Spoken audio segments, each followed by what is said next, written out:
BRS Lok Sabha అభ్యర్థులుగా మరో ముగ్గురు పేర్లను ప్రకటించారు. సికింద్రాబాద్ నుంచి ఎమ్మెల్యే పద్మారావు గౌడ్ బరిలో నిలవబోతున్నారు.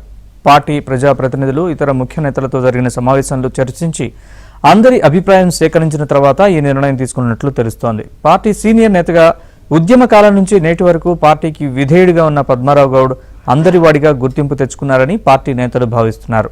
అలాంటి వ్యక్తిని బరిలో దింపితే ఈజీగా గెలిచే అవకాశం ఉంటుందని కేసీఆర్ భావిస్తున్నారు. అంతకుముందు నిర్వహించిన అభిప్రాయ సేకరణలో పద్మారావుకే టికెట్ ఇవ్వడానికి ఓకే చెప్పారు. ఇక కాంగ్రెస్ పార్టీ కూడా ఇక్కడ సిట్టింగ్ ఎమ్మెల్యేకి అవకాశం ఇచ్చింది. బీఆర్ఎస్ పార్టీ నుంచి ఖైరతాబాద్ ఎమ్మెల్యేగా విజయం సాధించిన దానం నాగేందర్ ఆ తర్వాత కాంగ్రెస్ పార్టీలో చేరగా ఆయన్ను సికింద్రాబాద్ నుంచి బరిలో దింపింది.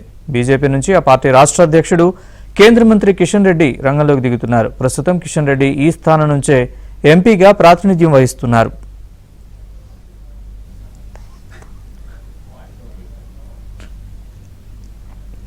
ఇక భువనగిరి ఎంపీ అభ్యర్థిగా క్యామా మల్లేష్, నల్గొండ ఎంపీ అభ్యర్థిగా కంచర్ల కృష్ణారెడ్డి పేర్లను కేసీఆర్ ప్రకటించారు. 16 స్థానాలకు ఎంపీ అభ్యర్థులను ప్రకటించిన బీఆర్ఎస్ హైదరాబాద్ అభ్యర్థిని మాత్రం పెండింగ్ లో పెట్టింది.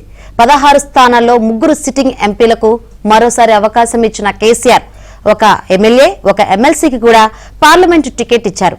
గులాబీ టికెట్లు పొందిన వారిలో 2 మాజీ ఐఏఎస్ అధికారులు ఉన్నారు.